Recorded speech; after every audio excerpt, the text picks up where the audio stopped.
right. Any comments or things folks want to add? I will say Chapin will be here later. He is just running late. Made a couple of minor changes that weren't substantive other than for clarification purposes. It's about it.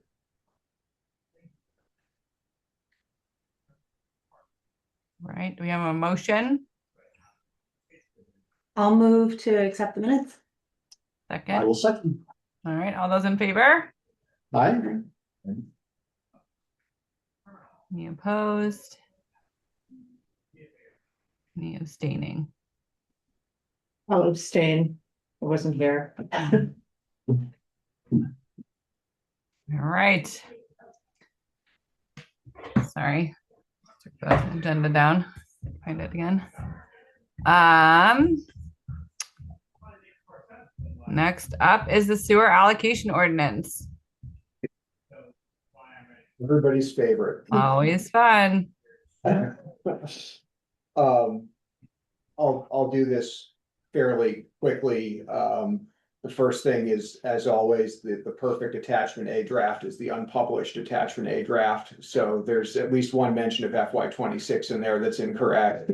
And some language about changing the amounts recommended for allocation that are incorrect, because I'll give you the spoiler alert.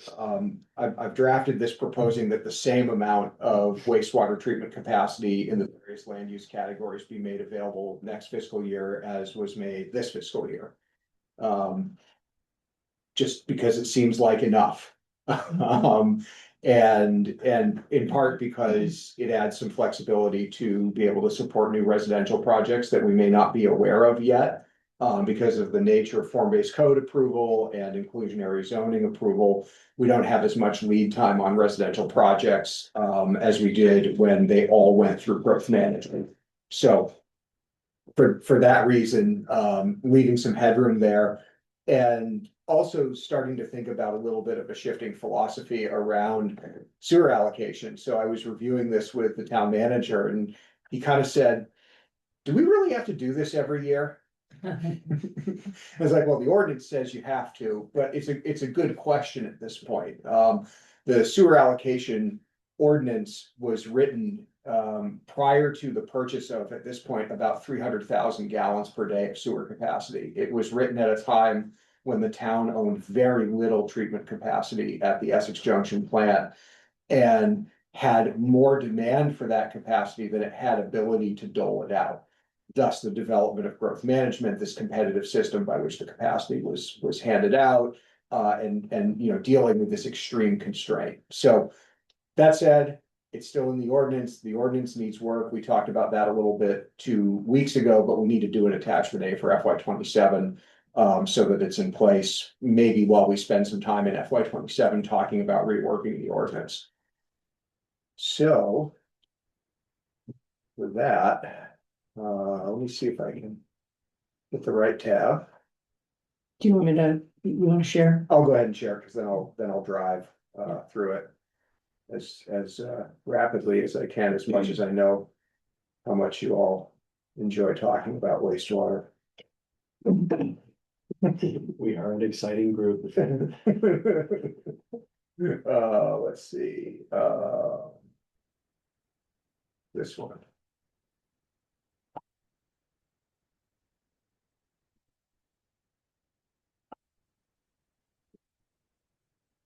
There it is. Okay. So like I said, caveat, this is always a reworking. And I guess I should back up and just say part of what the sewer allocation ordinance says is the planning commission will make a recommendation each year to the select board about how much sewer capacity to make available. So we are talking, like I said, about FY27. What we're going to do then, not FY26. This should be a 7 right here. And also I'm going to update your review date to February 17th. That's the actual date of our meeting. So one change this year is we get to reference the new town plan So forever and ever, we've been referencing a policy in the Old Town Plan that said, hey, we're gonna do sewer allocation. This year, the relevant language is a little different, and I'll get to that in a minute. But let's talk about how we figure out how much capacity the town has available to sell. So the town for FY 2027, and actually last year as well, owns 1,130,000 gallons per day of reserved capacity. Like I said, there's been a bunch of purchases of capacity made over the years through negotiation with the city of Essex Junction and the town of Essex. That's how that works. We pay into the system. And to figure out how much we have available to give out, we need to know how much we have available to use. That's the 1,130,000. We need to know how much is currently being used, and we do that by reading the meter. We have one pump station that moves all of Williston's wastewater to Essex Junction, so they read the meter every single day, and every month, Public Works sends me a little report with those daily meter reads, and we come up with an annual average flow, and a little bit of methodology of just saying, is that the right number to use to figure out how much we're using? Then we also look at how much we've sold, but that hasn't come online yet. So for big projects like Summerfield, the Annex and Glazer, we've sold them capacity that they haven't actually connected to a dwelling yet. So it's not flowing through the system yet. It's spoken for. We need to account for that. So we add that up. And then we have a reserve capacity, which is 7% of our total owned capacity. It's just a recommendation of our engineer. Hey, don't sell 7% of it. Have some room for fluctuation. It's just under or just over 70. And that's it. So what do the numbers look like? We go on the calendar year. So in calendar year 2025 that just ended, our average daily flow was a little over 600,000 gallons per day. It was a little over 630,000 gallons per day the year before. And it does go up and down, and I'll show you that in a minute. But it's interesting that it both goes up and down, despite the fact that we're adding new users all the time. So let's look at some fun charts. So the blue line on this chart is the annual daily average going all the way back to 1992, as long as we've been keeping data. And so, you know, what you see in this is from 92 till about 2005, 2006, you have this steady increase, and then you kind of go flat after that. Despite all of the new development that we've connected to the system over those 20 years, the actual flow at the meter stays relatively level. And there's some reasons for that. We don't know how much of each thing is contributing, but we know that household sizes are getting smaller. We know that people are replacing high water consumption appliances and fixtures with low water consumption appliances and fixtures all the time. And aging population, vacancy of homes, all kinds of things that play into this. We also probably can claim some of this on behalf of the town in terms of chasing down leaks and fixing them.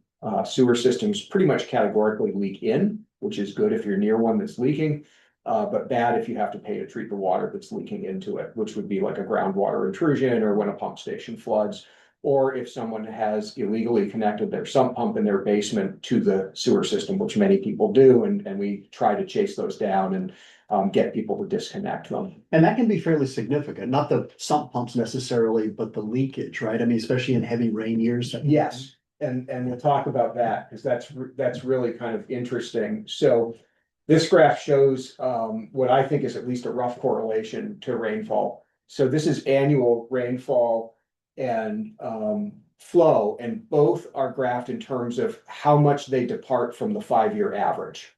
So in 2025, the 5-year average for rain was whatever number it was.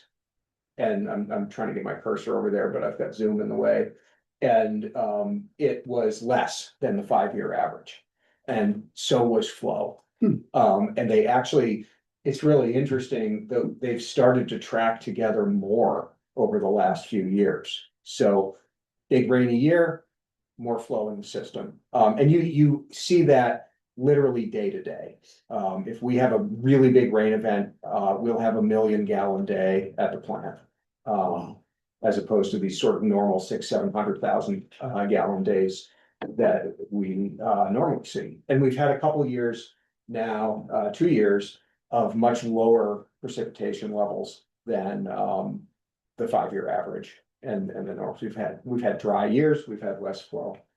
So some of it is definitely tracking with rain and infiltration. So real quick, the traditional way we've done this is we look at the flow at the meter and we look at the 5-year average and we use the bigger number. Just to be a little more conservative. And that's how we decide how much sewer capacity the town's actually using. So we'd recommend using the 5-year average, rather than 600,000 gallons roughly, we're using almost 660,000 gallons, and basically saying those 60,000 extra gallons, we don't have them to send. Is that another 2027? Yes, thank you. So that's what those numbers look like. And we basically come down to, well, we've got a little over 300,000 gallons to make available. Town plan wants us to think about that long term. So you can do all different ways of doing that.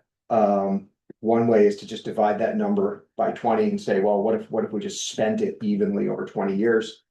And there's one of those new town plan actions. That's what it says we should be doing, is thinking about how the limited capacity we own can support town plan goals, and where we should spend it. So going down just below that quote, we've been selling a little over 17,000 gallons per day most years. That's our mean for the last 10. And we've been selling a little more recently because we've had a couple big projects come through, again, Annex, Glazer, Summerfield. So we're sold almost 25,000 gallons last year. If we divided 312,882 by 20 years, it would be 15,000 gallons per day. But that's not a really good way to figure out how much capacity you can make available to sell. And I'll tell you why. Get scrolled down some more. Another fun graph.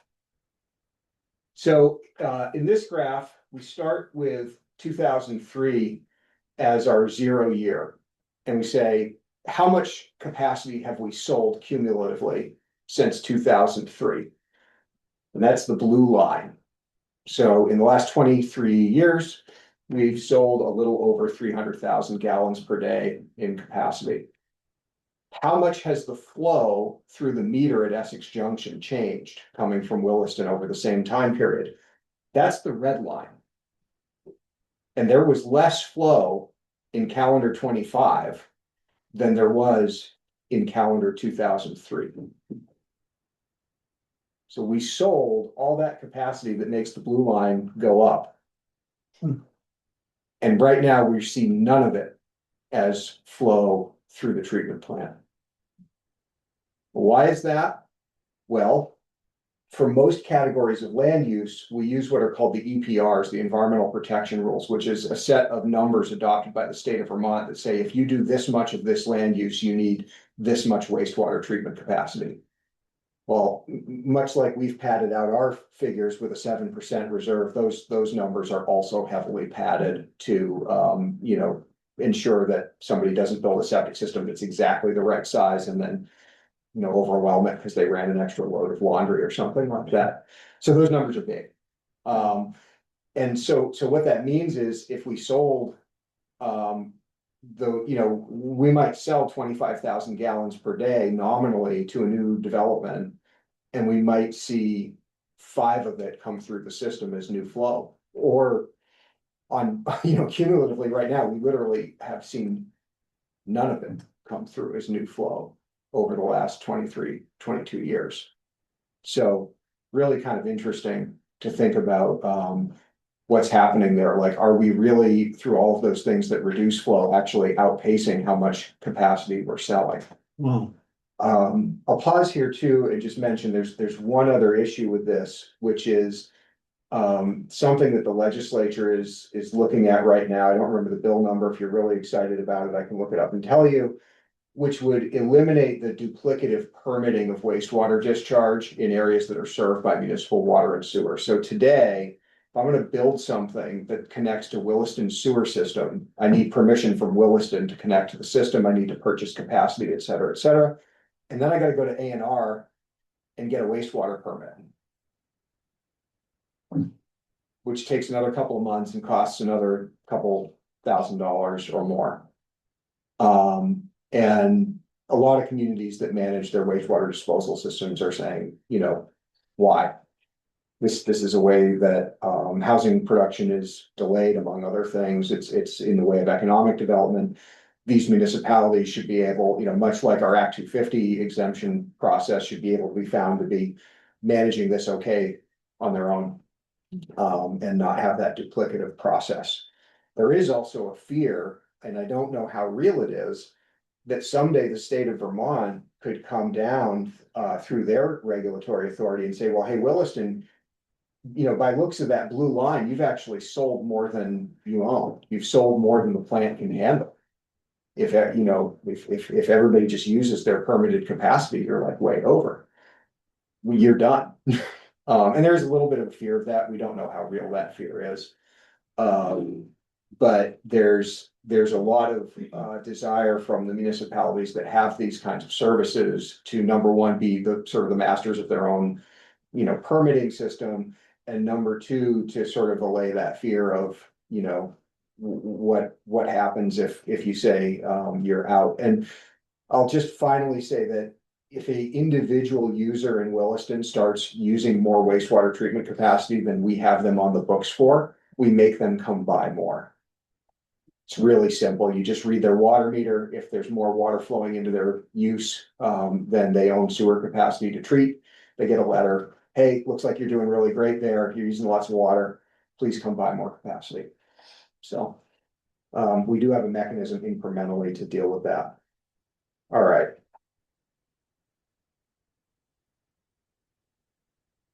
I already talked about that. Made my plug in the memo for evaluating revisions to the allocation ordinance itself, which I've already talked about, and that is, you notice the star there, one of the top 20 goals in the new town plan. Talking about some ways that we might do that, nothing new there.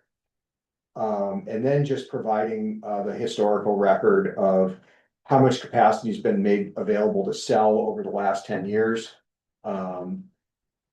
And then how much allocation or capacity has actually been sold over the last 10 years. And obviously, those numbers are quite a bit more variable. It just depends on timing and when various projects come in.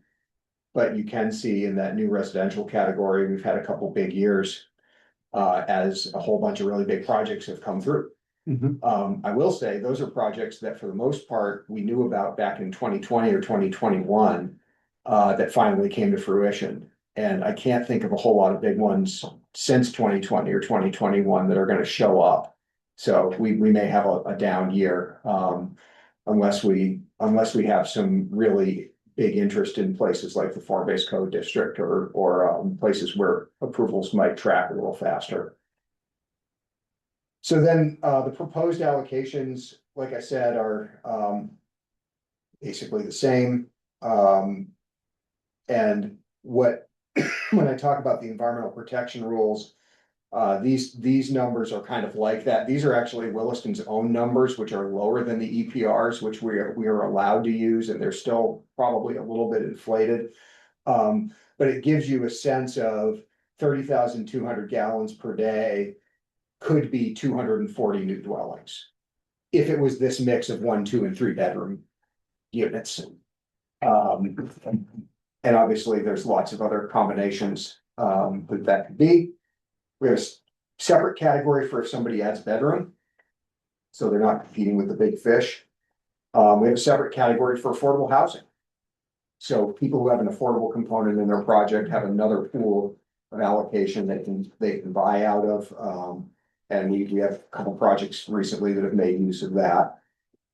We have encouraging specific development, which is you want to buy some capacity, the select board can sell you some capacity. But we set that right now at 10,000 gallons per day.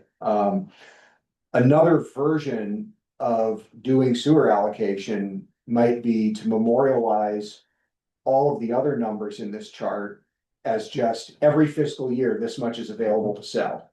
And we'll monitor flows and we'll hold a hearing and change things if we need to, but we won't necessarily change it every single year.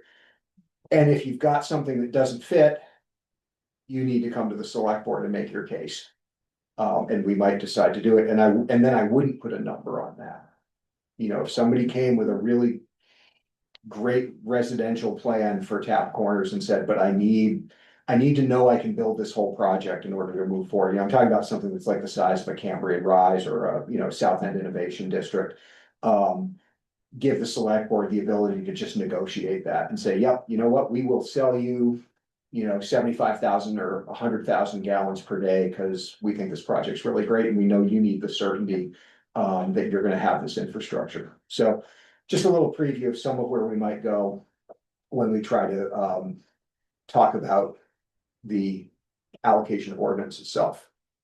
We also build in capacity for any planned public facilities, so we've set some aside in case the library expansion moves forward.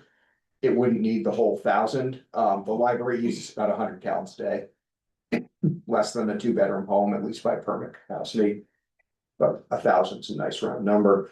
We have our reserve capacity, we have pollution abatement, so somebody with a failed septic system who is physically able to connect to sewer, we have a category available for them to do that. We haven't used it in a really long time. And so then there you have your proposed allocations, and like I said, the numbers in the green column at the end there are the same as the numbers in the white column from the current fiscal year. I'm just not recommending any changes, and I think that's kind of might be a nice segue into maybe we don't need to change these numbers every single year. Maybe we could just come up with a more durable policy and build some flexibility into it for the select board for big stuff. So that's the recommendation. If you, with corrections, as you've pointed out and I've pointed out, it's good for me to be able to tell the select board there was a consensus of this group to move the recommendation forward. Select board doesn't need to be a formal vote, but you're welcome to take one if you want to. Couple of questions. Yeah. Kind of related to this, one out of interest more than anything. Given that sewer systems tend to be for the most part sealed, I mean, they're unlike stormwater. And a lot of it is pressurized. Mm-hmm. What are typical infiltration points? How does water get into a system like that? Yeah. That shouldn't get in, like stormwater. So one is, some pumps. The pipes themselves, can crack. Trees love sewer lines. Tree roots love sewer lines, and they get in and they expand them and they crack them. And so if that sewer line is sitting in groundwater, you've effectively created a well. Mm-hmm. So that's a major way, or failure at a junction or something like that. And then our pump stations are situated at low points. In fact, I think maybe almost the majority of identified structures for FEMA in flood zones in Williston are pump stations or fire hydrants, because those are structures on their map for some reason. So if you have a really big rain event and that pump is somewhat inundated, it just says, hey, there's water here, I'm gonna pump, and away it goes. So sometimes we get that in those big events. It does seem to really heavily correlate to rain. So when we get a big rainstorm, we get a big sewer flow. So that's when it's making it in. Okay. And we're doing well, obviously, with the capacity we have and so on. How does the long-term planning process work with Essex, given their growth rate and ours? And what kind of conversations go on around, at what point do we need to think about either building our own infrastructure for water treatment or expanding the Essex plant? There's an ongoing conversation mostly about expansion of the Essex plant. And, part of it is just an engineering problem and a money problem.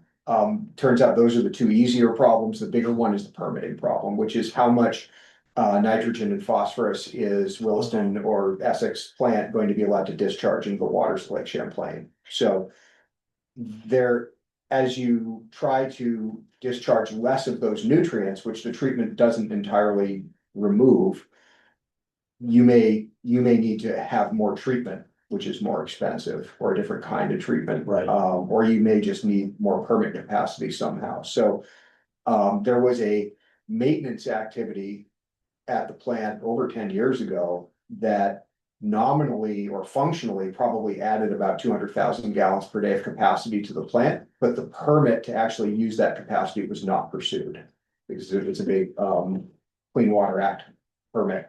And so there is actually some physical capacity, as I understand it, that we could go after permit for. But some of it is for the three communities to start thinking about what their build out scenario, really looks like, and what their housing targets look like, especially, and whether those targets can be supported by the owned capacity that each community has. So, for Williston, we think we could meet the mid target without spending all the capacity on new residential, having a little bit for new commercial and industrial. But we probably could not meet, I know we could not meet the high target that we're likely to be assigned. Okay, thank you. Yep. Anything else on I guess, sewer capacity? so maybe when we revisit the attachment A or the whole sewer ordinance, I know that it was such a foundational inspiration, shall we say, of growth management. Mhm. So do you foresee impacts on growth management? I mean, 5 or 7 years ago, we talked about like, do we even need growth management? And I wonder, if there's any way in which this conversation might also prompt the revisiting of growth management? Yes, one thing just very functionally about the sewer allocation ordinance is it pretty much assumes every residential unit will be going through the growth management system. And it basically says, as soon as you get your growth management allocation, you must go to Public Works and start paying to reserve sewer capacity.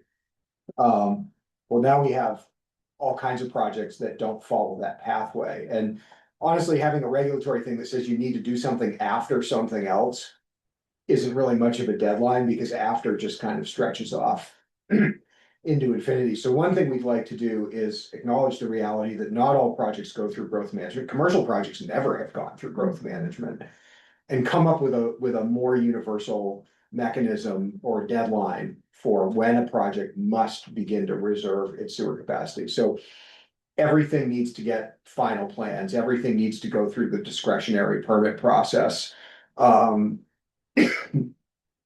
Before discretionary or before final plan, or maybe after final plan, but before the first permit goes out the door, which would kind of delay it more. I would work with this group and we would come up with something more universal about that. And I do think then that feeds back into, okay, now we've got this assumption about growth management out of the sewer allocation ordinance. And we've amended the growth management chapter of the bylaw to also be our inclusionary zoning chapter. And to some degree, the hope is most projects are either exempt from all of it, or they're following that inclusionary path. And the alternate right now to being exempt or following the inclusionary path is go to growth management and pay in lieu. What if it just became pay in lieu? And we said, you're gonna do a market rate project, we don't do growth management anymore, but you pay in lieu. And that could happen. And I think as we look over time at how many dwelling units come to Williston through the growth management process versus by other means, we can continue to ask whether that system is worth continuing to administer. I think I and the staff have opinions about that already. The DRB might have an opinion about that already. I also But- just going back to like the goals in the town plan, it really doesn't. It really growth management doesn't fit those goals, and neither honestly does this. I mean, I know we said we're gonna change the sewer allocation plan. We are gonna, our ordinance, we are gonna do that, but I just, given the graphs and given what we know, and given the fact that we need so much more housing, none of this makes any sense. It just doesn't. This doesn't make any sense. It is just old bureaucracy.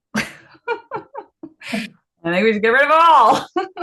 I mean, we got to monitor it. Obviously, we got to watch the sewer usage. We got to make sure we don't overextend it, but it just doesn't make sense to artificially restrict it in this way, like with weird caps. Like that's not achieving our goals as we lay them out, as far as I can see. Is there any desire from the planning commission for me to add some kind of a statement to that effect to this memo, to just say, as the planning commission has done this over the years, given that we're in a more sort of we should build housing environment, strongly recommend the select board consider changing the ordinance to reflect those things. I think that's worthwhile, because then, if we do then come back to them, we've kind of given them a heads up. Yeah, And I think the fact that smoothing out or kind of streamlining the sewer ordinance would actually meet some of the state goals of encouraging more housing. And we've already got all these kind of workarounds with inclusionary zoning and affordable housing exemptions and things like that, so why not just simplify the whole process? And so I think that would be totally appropriate. okay, I'll work that into sort of some strategies the select board might consider. And it's something we've talked with the select board about at least last year, if not the year before, and it's something that Eric and I are thinking is probably a topic of their retreat coming up once they all get seated after town meeting. Because as we look at other goals, like if you have a tax increment finance district, you want the tax value to show up in that district soon. Because the sooner it shows up, the more years you get to harvest that tax revenue and pay down your infrastructure bonds. So slowing down anything that's going to build in your tax increment finance district is just undermining your revenue stream to pay for the infrastructure. And making it harder to ensure that none of that increment burden falls on the taxpayers. So, but this is, as some of you've been around a long time know, this is like a really different conversation than Williston has had in a long time about how it relates to growth and new development and new residential development, especially. I can still go to conferences and talk to people who, when I say, we're encouraging residential development, they go, why would you ever do that? And just different parts of the country see it differently. Education is funded differently in different parts of the country. This is, and different parts of the country have less of a housing challenge than we have. Although I think at this point, almost everywhere has some. Starting to feel it. Yep. All right, I'm gonna end the screen share here. Consensus? Nodding of heads. Right, that's true. Megan and I have made our feelings clear, but I want to make sure that's the group desire. Yep. Yeah. Okay. Thumbs up. Okay. Good stuff. All right. Shayla, did you wear that sweatshirt for my benefit? Oh my gosh. I'm so sorry, team. I definitely came right from dinner, which was tacos with a 4-year-old. So really dressed up for you all. I hope there's no sour cream visible.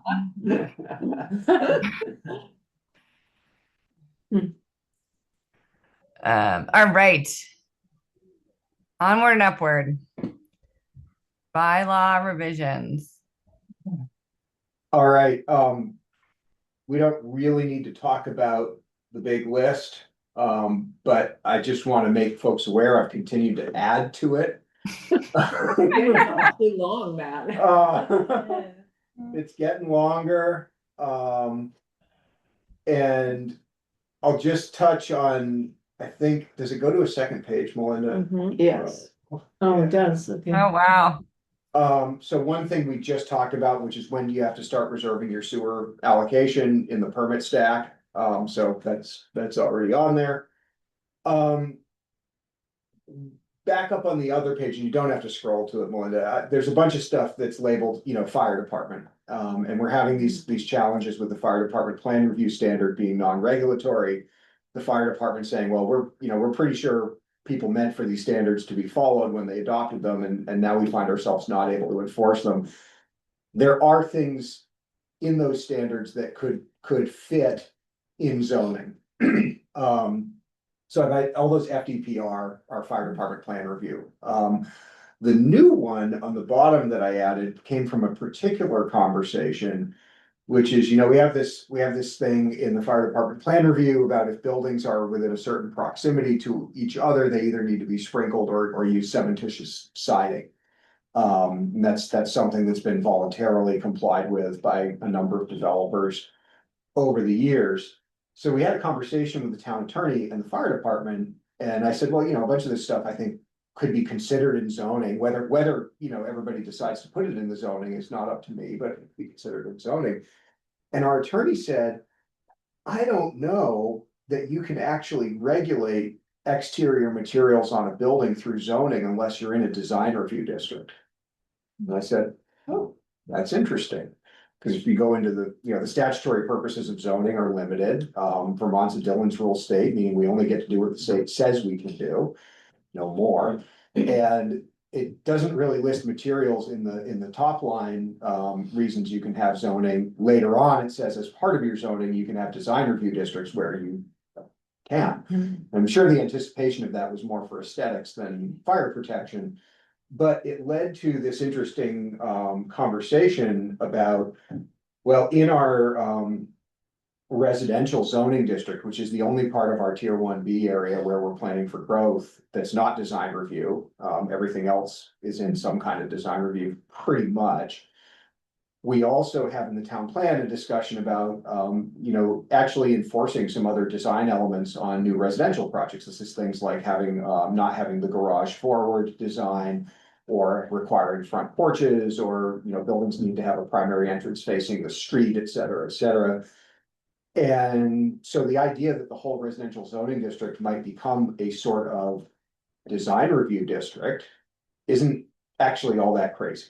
So just connecting the dots on that one. And then, Melinda, if you could scroll down to that second page, I think there's one other new thing on there. Just mentioning, we've talked about in the town plan before, the residential zoning district, commercial corners, having some enabling rules for things like Adams Farm and River Cove Vet. And then also thinking about some of our mixed use zones, so mixed use commercial, and the gateway zones, so around exit 12 up, around Essex Junction line on 2A, and Gateway West at the intersection of Brownell and Brownell and Williston Road. Whether adding some flexibilities to those zones might make sense via some sort of a specific plan light. And what I mean by that is maybe expanding the kinds of things that are defined public benefits that those projects could provide. Basically giving, having the zoning stay relatively efficient, and having the planning commission play a little bigger role in how those areas change over time. Because it's really contextual. There's small zoning districts. There's mixtures of like legacy development and open parcels, and mixed use commercial is where somebody was talking about a sports dome and somebody else is talking about a VA hospital, and these sort of forms that are hard to write zoning that's wide open to it without unintended consequences. It's easier to maybe express the intent of those zoning districts and land use designations in the plan, and then build off of that. So just a thought, as I think about trying to rewrite the zoning for each of those areas, which the town plan wants us to look at, I think about, well, these areas are pretty small, they change pretty slowly. what if this is a place where you give someone a little more achievable specific plan path and the planning commission kind of gets in the driver's seat over some of this? So just a thought. I know you didn't sign up to be the DRB, but might be something to think about. And that's all I want to say about this. Just I'm going to keep pushing this list out on your agenda as it keeps getting bigger. We'll start clustering these things together and moving forward with some of them. And we can segue into talking about the form-based code area at this point, and our hotel folks who are here to talk through that. And Emily's very generously on Zoom to talk through that as well. But I have vaguely some of those topic areas on this list as well. So I will sit back, let I don't know, Emily, if you want to introduce it and then have all of our folks sort of introduce themselves and their roles on this. And if it's is it easier, Emily, for you to screen share images that were posted to the agenda, or do you want one of us in here to drive with that as we're talking? I can start screen sharing the memo, and then if my internet connection gets a little fuzzy, we can switch over. And of course, Okay. all of the applicants' side, if they want to screen share as well. So I'll give a quick overview, and then we can pause for any planning commission questions after the overview, and then I can turn it over to Tim and team. Oh, Melinda, I think I need to be a co-host to screen share. Okay.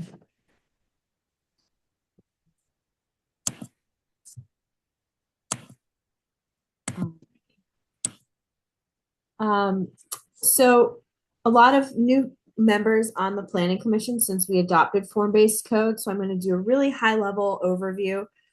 We adopted form-based code in October 2022. And since adoption, there have been 4 buildings that have been reviewed and permitted. 2 are located in Finney Crossing.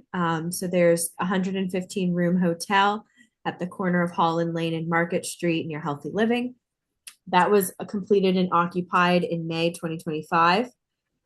And the other building in Finney Crossing, number 4, is a 38 unit apartment building that was completed and occupied in June 2025. The third building in Finney Crossing, it's a little bit of a misnomer. It's a single story building. We don't allow single story buildings in form-based code, but it was sort of half of a vested footprint from their prior approvals with the architecturals of form-based code. So we're calling it a form-based code building, even though a lot of concessions had to be made because of its footprint vesting. And lastly is a residential commercial building at 2300 St. George Road. This is near the TD Bank. That permit has been expired and that building was not constructed. Also, since adoption in 2022, the Planning Commission and Select Board have authorized 3 amendments to the code. They've all involved the regulating plan map. So there was a regulating plan map change to change the Trader Lane green and the Trader Lane alignment. The second one was to remove the streets on the Vermont State University campus. The last one in June 2024, the whole district changed from being an overlay to a zoning district. And we dropped the building height. So things would go from 6 stories to 5 stories. That's because state law changed. Housing projects that had an affordable component got an extra story. So we made an adjustment. So we still complied with state law, but stayed within the town's goals for the form-based code district. And with each permit, as you can imagine, Matt, Melinda, and I, we're always having discussions about the bylaw. It's why that table is getting bigger and bigger. We're thinking about ways in which the code works well, ways in which it's a little bit confusing and it could change. So with each permit, we have these observations that come both from the design and permitting phase, as well as inspecting the completed buildings. In summer 2025 was a big moment for the form-based code where we actually had 2 multi-story buildings that we can walk around, look at, and say, that looks good, or does the code need to be that specific about a certain design element? At that same time in 2025, we were working on the town plan, so any bylaw amendments were backburnered. So the action item for the planning commission tonight would be, we're just seeking feedback from you guys on the willingness to amend the code and then provide direction on the levers to adjust. After I pause and turn it over to the applicant, then we can go more section by section of the code. But here I'll note that there are some key inflection points that result in good versus mediocre architectural design. For example, you want the ground story of a building to have more fenestration, i.e. more windows, than the upper stories to contribute to that proportional pedestrian-friendly building. But the how much fenestration, that quantitative percentage, is a bit of a gray area. So based on your feedback, staff, we can work on text edits to the code, probably pulling in some of our form-based code experts and other stakeholders in the district to make the amendment package a well-rounded review. Timeline would track through 2026. I do note that this timeline is assuming the fastest timelines and turnarounds, both working internally on the amendments, the legal noticing requirements, and then just the amount of time it takes to get something from the planning commission to the select board. So Everhome Suites, this property is located north of Bed Bath & Beyond. So I have an area map of form-based code on my screen. My cursor is over the Hannafords near Merchants Row. The former Bed Bath & Beyond building is at the corner of Harvest and Marshall. And we're talking about this vacant block. On the regulating plan map, we do have named Green Street here. It's not a street that exists, but it's a desired street in the future. And then south of Resource, this is the Resource building at the top of the map. I'm just calling this Resource Street. It's not named, but it has frontage along Trader Lane Green. So just to orient where we are within the district. Everhome Suites and planning staff, we've been having ongoing pre-filing conversations. So no formal permit has been submitted, nor has the accompanying subdivision boundary line application been submitted. And the site plans and elevations that they are presenting don't comply with the code. They have been working with us and have expressed their willingness to modify their standard design to meet an amended version of the code. This is a rendering. So some really rough metrics, and then I'll turn it over to the team. It's a 4-story hotel with a 13,500 square foot footprint. It has an 89 parking space surface parking lot. The ground story fenestration right now is 18%. So that's the holes for the windows, and the HVAC is about 18%. And the upper stories is about 14%. And the first floor finished height, so when you walk in the building, the height that you would feel and see is 9 feet, where the code requires 13 feet. So before we jump into amendments to the code, I want to pause for any planning commission questions, and then I'll turn it over to Tim. I have a question just for some background info for thinking about levers of things that we want to change in the form-based code for the plan that was approved that was expired and not built. Do we have reasons for why that happened? Was it specific parts of the form-based code that got in the way, or was it other factors that aren't relevant here? We sort of understand that it was a pretty expensive building to build. Not particularly because of the code, but because of some of the design choices the applicant made, just in terms of materials and configuration. There are some things in the code that create some friction that I think Emily and I will maybe talk over a bit tonight. Things like the requirement for a cornice and parapet at the top that's proportional to the height of the building. You can end up with a very large cornice that protrudes from the facade a lot. There are some things about how the site lays out and where your required private open area, this is effectively your private pocket park requirement, where that area counts and doesn't count. And so meeting that required open area percentage is harder than it might be if that was adjusted. We've also had feedback from, I think, all three of our successful applicants about what's called the clear height of the first story, so how big the first story needs to be. And lastly, as we've looked at hotels, and we did a lot of this with the town place suites that did build to the code, but it was a challenge. A hotel is a commercial building that people live in for a short time. And so we have a commercial building standard or a commercial ground story standard in the form-based code, and we have a residential standard. And roughly, we like to put people who are in a residential situation up above the sidewalk, so their feet are 3 to 6 feet above the sidewalk, and you get some privacy and some separation from what's happening on the street.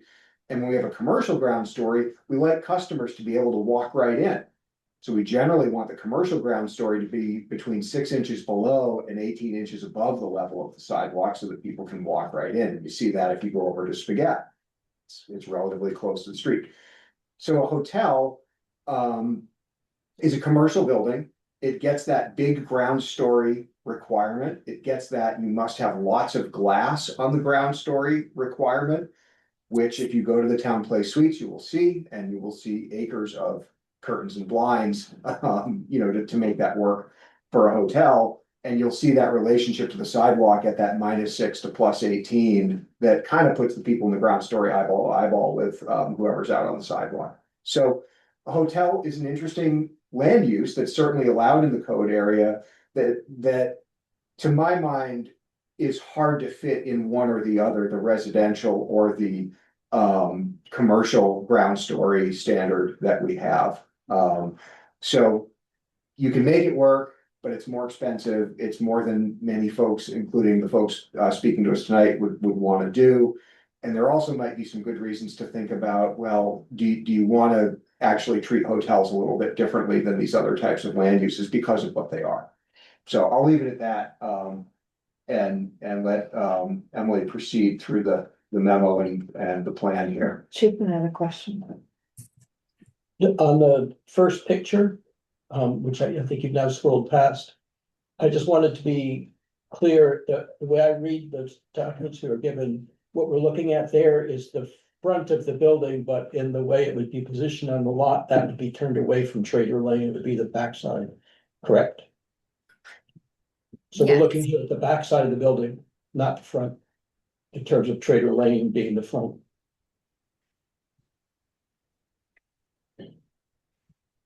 And then to me, that's a huge thing because we all want the buildings to be friendly to the street for Right. pedestrians, and in this case, the building looks to me like its back is to the street. Yeah, so we can talk through some of the other standards of the form-based code that try to address that, requiring things like. And I just want to be clear, because this looks like it'll be in front of the building, but this is not what Yeah. you see from Trader Lane. And so this is an example building, and then we're gonna look at the elevations they've rendered us more specifically for Williston thus far, and just make sure everybody's clear when we're looking at those elevations, and Emily can help, put the cursor over it. Which one of these are we talking about having face Trader Lane? Because there is the issue of access from the parking lot versus wanting the building to be friendly to the street. Right, and both sides are relatively similar on the upper stories. The key thing in our form-based code is that buildings beyond a certain length have distinct facade compositions. So it looks like one building, but there's a bit more variety rather than all being the same across. And with each facade composition, there's a requirement that there's a functional door to the sidewalk. So right now, the back side of the building that fronts on Trader Lane has one door. Our code would require 3 to 4 doors. And that would have to be, something that would be worked on in the design.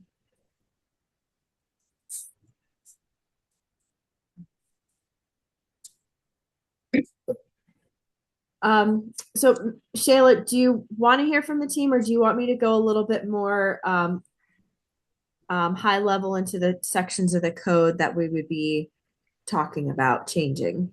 Why don't we do, if the commission members are okay, why don't we do the rest of the memo just so we're done with your presentation, and then we can hand it over to the applicants? Sounds good. So chapter 32 is broken up into 8 sections. We're primarily going to be talking about regulating plan map, building form standards, and architectural standards. We might, in an amendment package, touch some of the other sections of the code, but for tonight, we're focusing on these 3.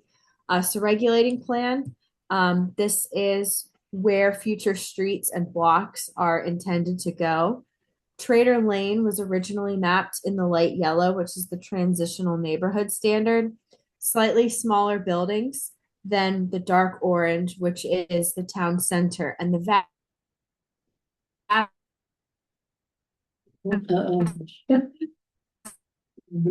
developed under town center. The zoning administrator can tweak where the line transitions from yellow to orange up to 75 feet, but a bigger transition would be a map change. So the recommendation would be to change that designation, allowing for the biggest building size in this block area.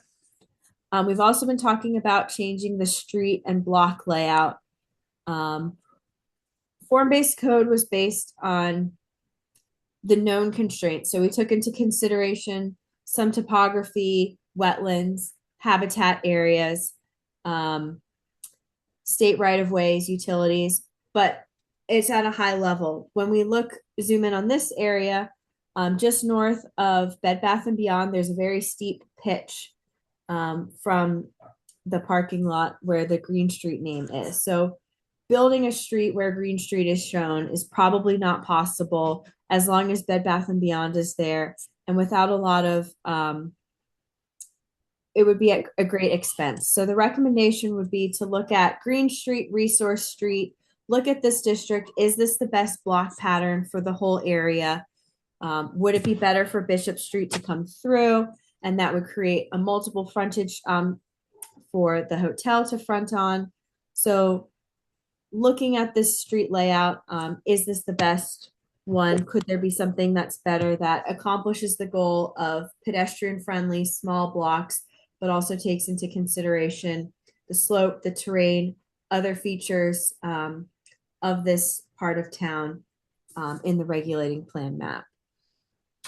Another challenge that we've noticed with, the first building that comes in on a block is how that building is oriented, how the shared parking would evolve if future buildings were to come in. So that master planning level for the first building in a block, and then where parking lots are going to end up. Inevitably, there's going to be a parking lot somewhere that's going to be near a street, even if it is behind a street wall and the setback. So is there a designation for an A street or B street where maybe it's okay for the parking to be a little bit closer to Green Street or Resource Street in exchange for not having parking along Trader Lane, which would be an A street? Matt, do you have any thoughts to add on this one? No, it's a good reminder to the commission that, when we pull on the thread of how things like streets are arranged, if the code very much by design forces you to consider how it impacts everything around it. And that's part of what we're dealing with. At the same time, the reality of some of the topographical issues are, it's something we anticipated, that we would lay out these blocks in this map, but that we would find either topographical issues or, utility locations or other reasons that the map might need to be amended. So part of the challenge working together with this applicant is thinking about, okay, we've got this building they would like to build.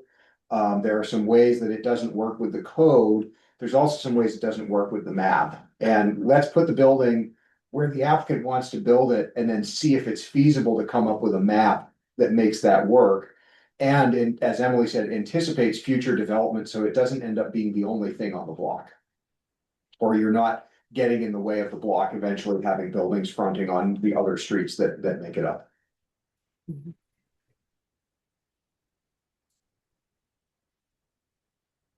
Yeah, so this map, that green arrow is like if Bishop Street were to continue and then Green Street, Resource Street were to go away. Just ideas to think about with the map.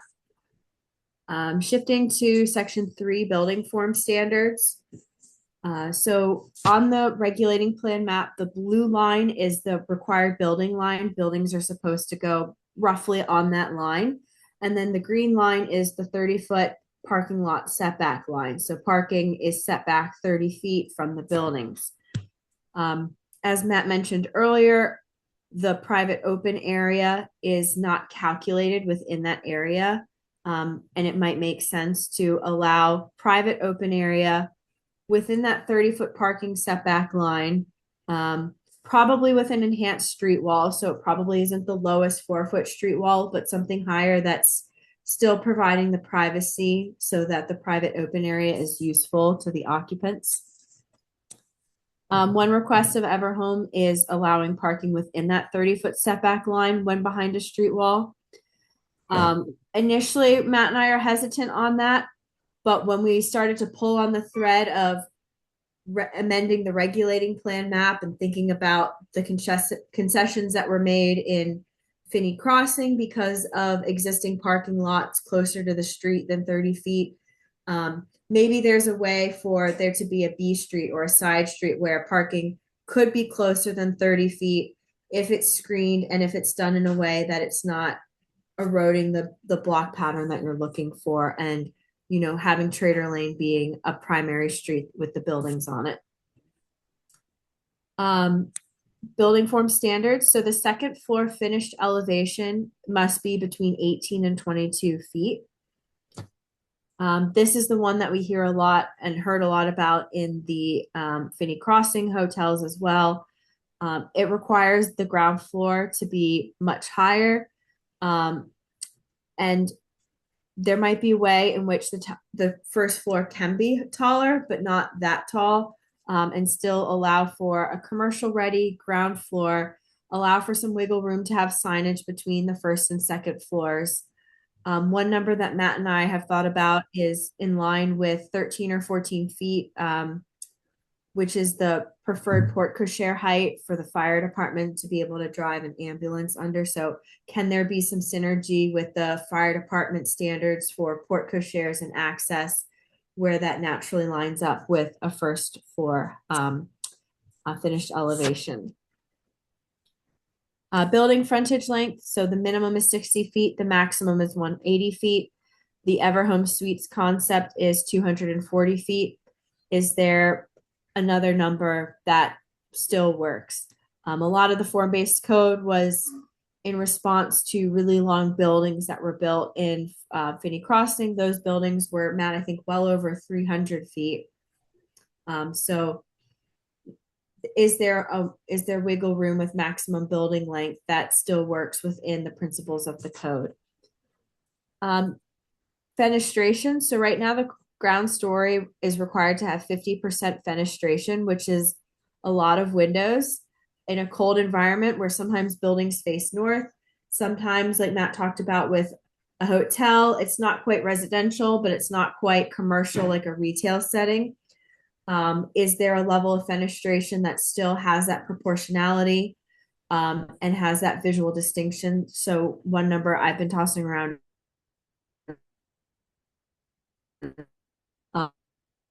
where the ground store visually looks like it has and does have more windows, but not 50%. Architectural standards. So that cornice requirement where a building has a flat roof, the cornice is calculated as 1/15 of the facade height. When you get to a 4 or 5 story building, it's a really large facade or large cornice on the facade. And it does create some, construction challenges, and it's a visual look. So is there a standard where you could have a smaller cornice? Maybe there's some more detailing where it has that visual proportion, but it's not quite as large. Another standard in architectural section is wall signs. So right now our code only allows wall signs between the first and second floor and maximum 20 feet in length. Everhome Suites has shown a 30-foot long sign above the fourth floor, which is not approvable. Our code does allow for a bronze or masonry plaque, 18 square feet in size, in that top cornice eave area. So would there be a willingness to allow the full-size sign up there or allow a smaller sign? Maybe it's not bronze or masonry plaque, but it's not the full 30 feet either. And the last bullet point, there's probably other architectural standards in the code that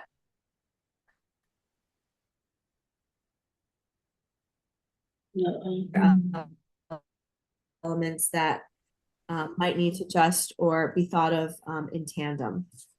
So I'll pause there with my super quick and dirty high level on the 3 sections of the code that would primarily be amended. Any initial questions from the commission before we hear from the applicant? I guess the potential applicant.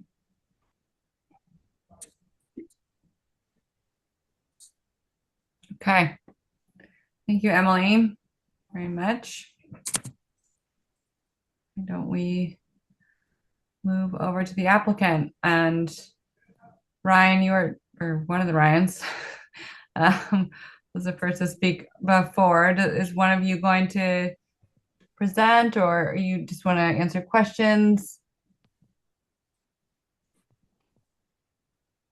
Hello, this is Elise with the development team. Can you guys hear me okay? Yes, we can. Okay, great. Yeah, so I think if it helps, we can present about the brand and a little bit about what we would like to build here, if that would be helpful for the team from the brand standpoint. I think from the design review and reviewing potential code concerns and how we fit in, the biggest thing that we have a concern of is fitting the building on that frontage. So it would be pretty challenging for us to comply with the current zoning code, and we'd have to essentially provide an L-shaped building.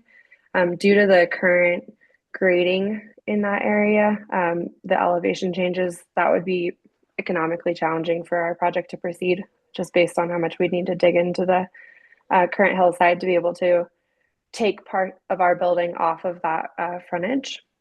And so I think that's our biggest risk that we'd want to talk about, the openness of the group to allow those changes. I think with the other design narrative changes, we definitely need to work through those with the team on a one-by-one basis, but obviously there's a long list there. So I think we're open to kind of finding common ground or working through different options to try to comply or facilitate middle ground for those other areas. And just so I'm clear, you just mean the length of the building, Elise? That's correct, yes.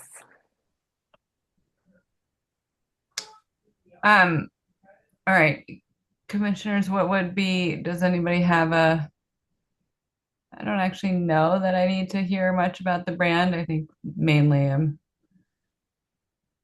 concerned with the zoning aspects, but if others would like to hear that, we can definitely proceed with that.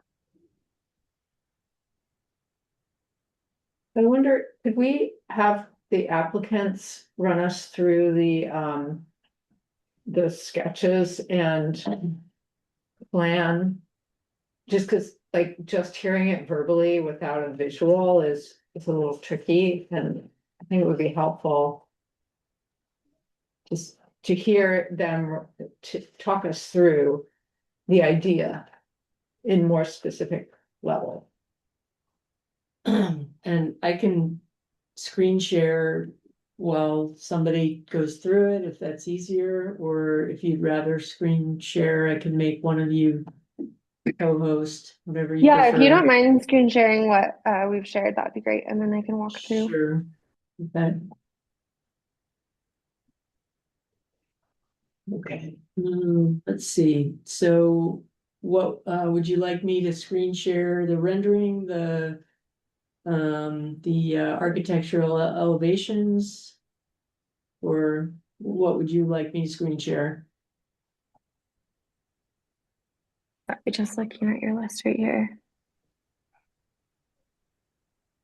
Let's look at the Everhome Suite sketch plan with contour, please. Okay.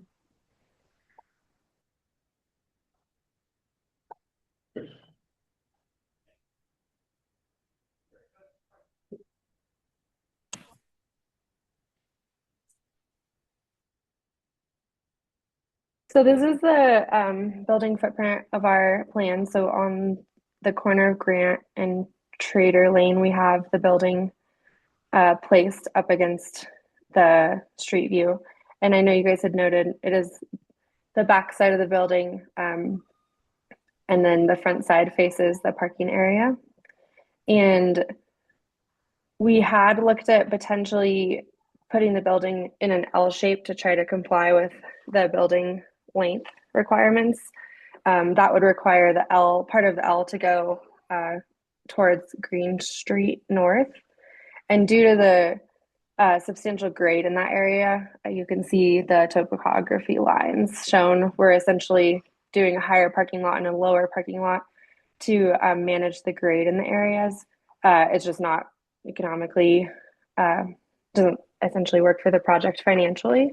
Also with when we break the building kind of into two parts, it just makes it more expensive. So we were looking for to understand from the planning board if this length of building proposed would be potentially acceptable, as we understand that it would be a code change, so that it could remain as our typical prototypical building for this lot.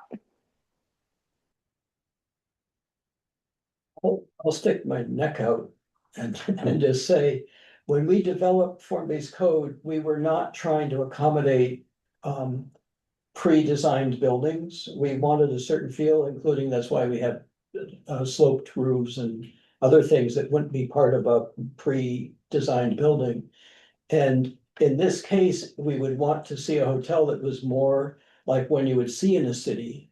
In a dense city, you would not see this hotel. This is a hotel that's designed for a more suburban environment, in my view, with more automobile centric. And I just feel like the site has some really significant issues with this kind of hotel, including the grade. And I was surprised you didn't put parking under it, just to help deal with the grade. But I just feel like there's a mismatch here of the intention of the form-based code district and the style of building that you're proposing. I would have to echo that in terms of what levers do we want to pull for the form-based code. I think it's really reasonable to reevaluate when we have buildings come in where the pain points have been in building them with where the form-based code is in opposition to our goals for the area. But if our goals for the area are a mixed use, dense, walkable, pedestrian, housing, small businesses, like commerce area, I'm not seeing a reason, like I'm not seeing this kind of align with that intent, and maybe I'm missing a bigger picture, but it doesn't feel like the things that are blocking kind of that vision aren't the things that are blocking this. Like, it seems like a mismatch in maybe in intentions is what I'm seeing. Is there something I'm missing? And I'd further divided it in that the amount of height of the first floor and the cornice length size, those are the kinds of things I could see us saying, oh yeah, we were too restrictive or whatever. But having the building not face the street and not having it be pedestrian friendly just doesn't work for me. This is a automobile centric building that's facing away from the street. And so to me, I don't see where we begin to accommodate it. So is the concern, it sounds like one part is the building type, two is if we were able to flip the building so that we are having activation off of the street and that the entrance is facing Trader Lane, would that be more in line with the intent? That's essential to meet the intent of the form-based district. Mm-hmm. Everything is supposed to be street centric. Okay. So if we were able to redesign this to be street centric, would that allow us to have the conversation about the current building type, or are there further concerns with what we're proposing with the building type if we were able to provide frontage? Yeah, as we've been going, I've been trying to visualize if you flipped it around, we still have that the building needs to front on the street and that you can't have parking within 30 feet. And then there's this possibility of parking behind a wall, but I'm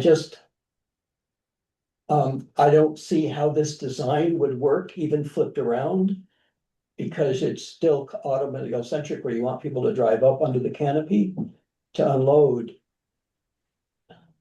I'm having a hard time because it really conflicts with the goals of the area. So the I goal would- being, sorry, go ahead. No, go ahead, finish your thought there, and then I have a different comment. I just wanted to make sure I have the notes correctly, that Yeah. we would be looking for the building to be future or Trader Lane facing, and then also that we'd want the loading and unloading that drive off of Trader Lane so that there's that easy in access point. Is that kind of what you're saying? Well, what we did is the buildings are supposed to be on the street, not back from the street. And automobiles are not supposed to be between them. Parking is supposed to be at least 30 feet away from the street. All of this is about being pedestrian centric and sort of like a European or even our city, US city dense environment. And this environment is not dense yet, so you might think that this kind of building makes sense. But our vision is that 50 years down the road, this is going to be a dense development area. And so we're trying to have the buildings that go in it conform to what you would think of for a more dense area. If I could just jump in here for a moment, the Finney Crossing Hotel, the way they handled this challenge is their Portco share and their drive-up entrance in a circle is off of the parking lot behind the building. And then they met their street door requirement along the sidewalk. So they are pedestrian doors, they are functional. Some of them are key code doors that customers can use. And then their primary vehicular entrance is off of the parking lot on the back of the building. So I'm less hung up on having that parking oriented feature to the back of the building. It's just amplifying the way the Trader Lane side of the building has those pedestrian doors. Okay, so I'm pretty keen on keeping fairly high levels of the fenestration. I went back and looked at our building form codes, and the guidelines are 50 to 80% on the ground floor. And you've, I think in this version, proposed 18%. And based on the rendering, you know, I could believe 18%. And that is a very visually unappealing facade on the Trader Lane side. And so I would say it's not just about flipping the building, although I can't actually see the other side of the building, so I don't know what that looks like. Maybe you have that other side. Yeah. There was a sketch plan Yeah, of it, there's but an not a elevation. Right, facade. oh, the elevation, okay. Yeah, here's the rear and here's the front. They look pretty much identical. Yeah, they're very similar, and There this we go. is, yeah, and I'll just, like, just in general, this is not what we The signed up. elevation, actually, if we want. Yeah, I see it. That one, yeah. And so it's partly about the windows.